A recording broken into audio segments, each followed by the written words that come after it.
What's going on, everybody? My name is Kyle. Welcome back to the channel. If it's your first time tuning in, please smash the subscribe button. Thanks for joining me. If it's not your first time, we have our 2008 Saab 9.5 here. If you guys are new to the channel and haven't been part of this build, we've rebuilt this car last year around August, September from a Copart purchase. And today, we're going to service it for the first time.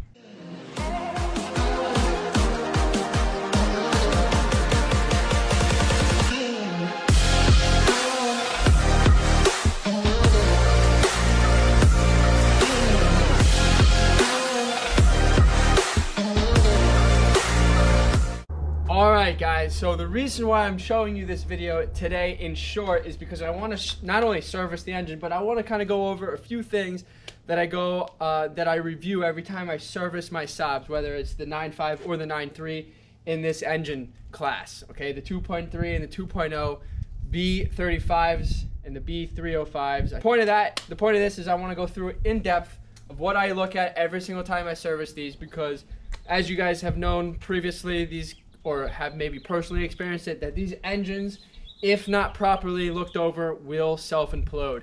Now, let me explain what I mean. We've done the sump pump and the oil pan drop on that 2002 9.5. So if you haven't seen that video, I've done it a couple times in the past, but go check that out. The reason why I'm pointing it out is because on this car, we have never dropped the pan on this car. It's got 95,000 miles on the engine. When we purchased the car, it had 91,000. So we got 4,000 miles on the car since we bought it last August. So quite a long time for not a lot of miles, so that's good. But the reason why I want to inspect everything thoroughly is because I didn't pull the pan. And as you well know, these engines have been updated with the PVC system or PCV system versus the 2002. So things are a little bit different, but they still can fail. The components still can fail, hoses can still break, and I just want to show you what I look at. So let's get into the oil change, and then we'll slowly review everything step by step.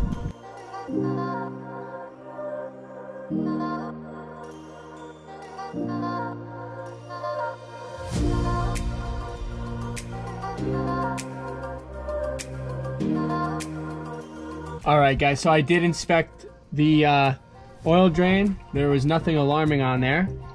And the next thing I'm going to do, since I drained into this pan, is I'm going to inspect the oil in the pan. One thing you guys should understand is that a little oil seepage at the bottom here is a very common thing on these engines. Nothing too alarming, but I will inspect and see kind of where the source of it's coming from. Typically it's going to come from one of the hoses or maybe one of the seals that is back there. There is the chain tensioner on that side, and sometimes even the timing chain cover can leak, but this engine is not that old. You can see it's pretty nice underneath this engine here, so I don't think it's anything too severe, so I'll go ahead and inspect that as well.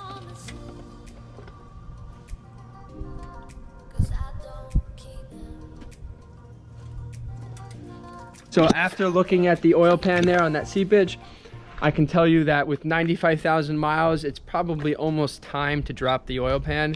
It's not that bad yet. Probably within the next year or so, we'll probably drop the oil pan on this car, clean out the sump pump. But right now, for the meantime, it's not too severe, the drip. And I don't see anything coming from the top here. As you can see, right here is where the timing chain tensioner is. And as you can see, this entire area of the engine is completely clean.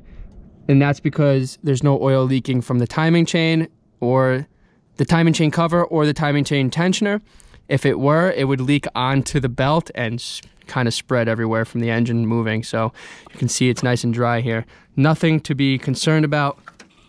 That tells me that little oil leak or that little oil seepage on the pan, which is common on these cars, is coming from needing a new valve or new oil pan gasket. So we will be needing to do that. So moving forward, let me just change the filter and be done underneath there, and then we'll come on top of the engine.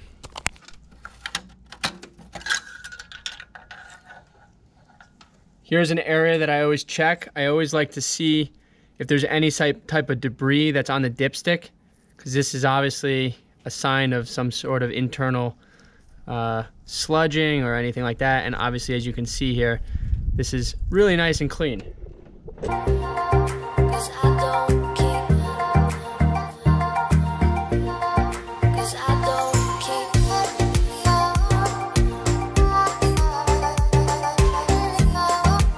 right, guys, so here it is. We have the oil from the car here, and just from inspecting it here, everything is really nice and clean. You know, there's obviously on the brown side, but we got 4,000 miles on this oil, and there's no, if you look at my hands here, there are no particles in here. There's zero signs of actual sludge in this engine. So this engine oil is healthy, which tells me that the engine is healthy, which is good. So let me put you on pause here. I'm gonna get rid of this oil into there, tell you if we burned any oil. All right, guys, we took care of the oil. Let's go ahead, start her up, get the filter fluid going. Make sure there's no leaks. This engine is purring like a champ. And obviously underneath, we got no oil leaking, so I can go ahead, I'm gonna pull it off the ramps here. We'll test it or check the oil level, make sure it is looking good. And then I'll point out a couple things that I review every time I change the oil on top of the engine.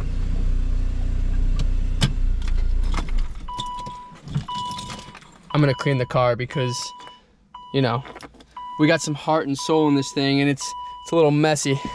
So we'll take care of it for her. It's the sister-in-law, you know, you gotta make sure it's right. Take care of her.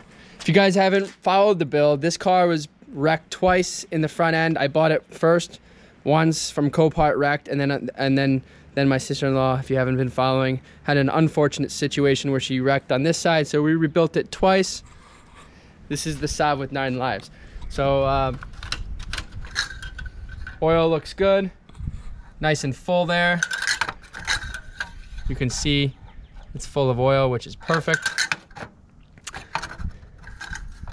So now that we pointed out the oil seepages, areas that we inspect on the backside, now there's one other thing that I forgot to mention, is the oil pressure switch is on the back side of the engine, like right underneath the fuel rail here and intake manifold. So that's on this side. So what happens is when that leaks, it will drip onto the exhaust. So if that's leaking and you come to a stop and you smell like a little bit of a burning smell of oil, your pressure switch is bad.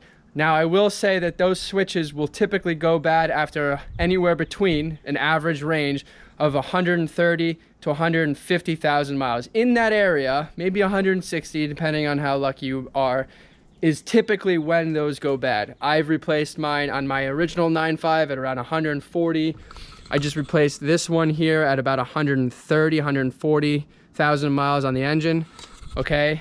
And so this one has 95,000 miles on it. I would venture to say, I haven't driven the car, but I also haven't heard a complaint of oil smell, that this is not leaking.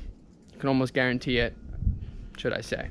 So now we got past all those things. The first thing that you also need to inspect is, here's the head gasket first off, and then here is the valve cover gasket, right? What happens is, if your PVC system is failing, okay, without even looking at it, the first weakest link here, the two first weakest links on these Saabs is the valve cover gasket and then the oil pan. So if the oil pan, valve cover gaskets are leaking, you know your PVC system is not functioning properly. Now, how do you inspect that? First things first, this engine, 5,000 miles later, there is no oil seepages, there's no moisture anywhere. It looks a-okay. Same thing on the side of the engine down there. You can see everything is spotless, nice and clean. This car is gorgeous, and I bought it sight unseen off Copart. Just got very lucky.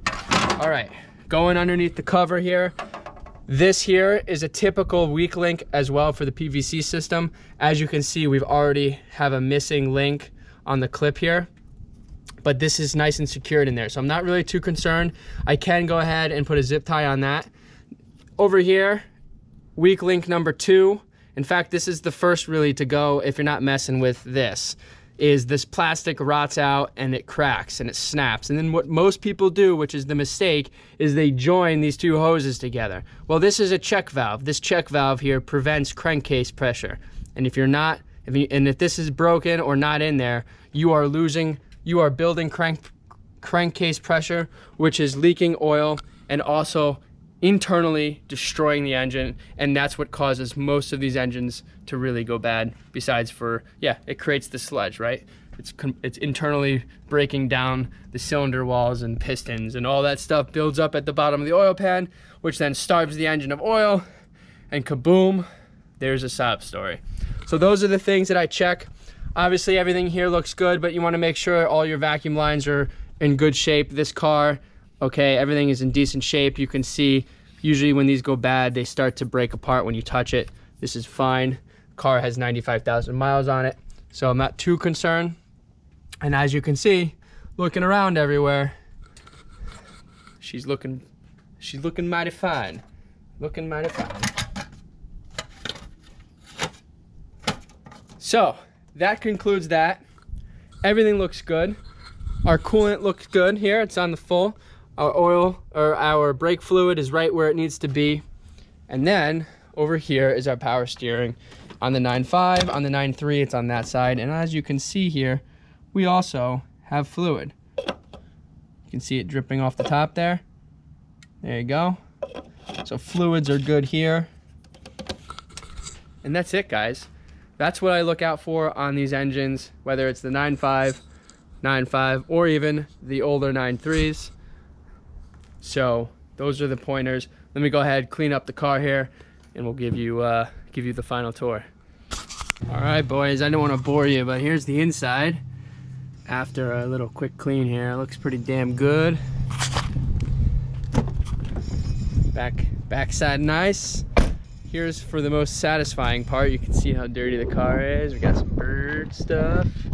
We got dirty rims. So I'm gonna pull out the high pressure wash here and give it a quick wash. This is satisfying, so I'll let you see this if you care to stay tuned.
Wow, let me dry this thing up, boys. Well, look at that. You guys see that water beading up there? That is the ceramic coating we put on the car. So it's still functioning. I use ceramic coating soap so it doesn't take it off. Let me go ahead and dry it. Here it is, guys. Nice and clean, fully serviced, fully inspected. I'm gonna go take it for a nice ride because I absolutely love this car. The new 2008, 2006 and up, I just enjoy them fresh and clean. So let's go take it for a spin. Oh man, so fresh. 95,000, check, okay. Check 1, 2. Let's do it. Oh man, this car is so nice. Here we go. Getting onto the road here. Got it in sport mode. Oh man, this thing is so smooth. This thing is beautiful. I love the 9.5 platform. I'm doing 70 miles an hour and this thing is smooth as silk. Oh my goodness. So anyways, I hope you guys enjoyed this episode. I hope that there was some information there that you can take away. Note to self on some things when you're doing some things and maintenance on your Saabs. You know, this was a random video here. I wasn't planning on doing this, but the car needed an oil change and we all have time since we're quarantined and everybody's kind of like chilling. And here we go. go. We got this taken care of, and it's running really nice. Again, we rebuilt this car from 2 accidents in the last 7-8 months, and it has 4,000 miles on it since we purchased it. So 4,000 miles in, it's recovered nicely, quite well, and there is nothing really too concerning about anything under there. Oil pan we'll take care of probably, I would say by maybe the end of summer. Maybe we'll find some time for it. I mean, listen, I need about 2.5 hours or so to take care of the oil pan, clean it out, so maybe we'll take care of it. But in the meantime, it's not really leaking too much, and this car is driven primarily locally, so, you know, not too concerned there.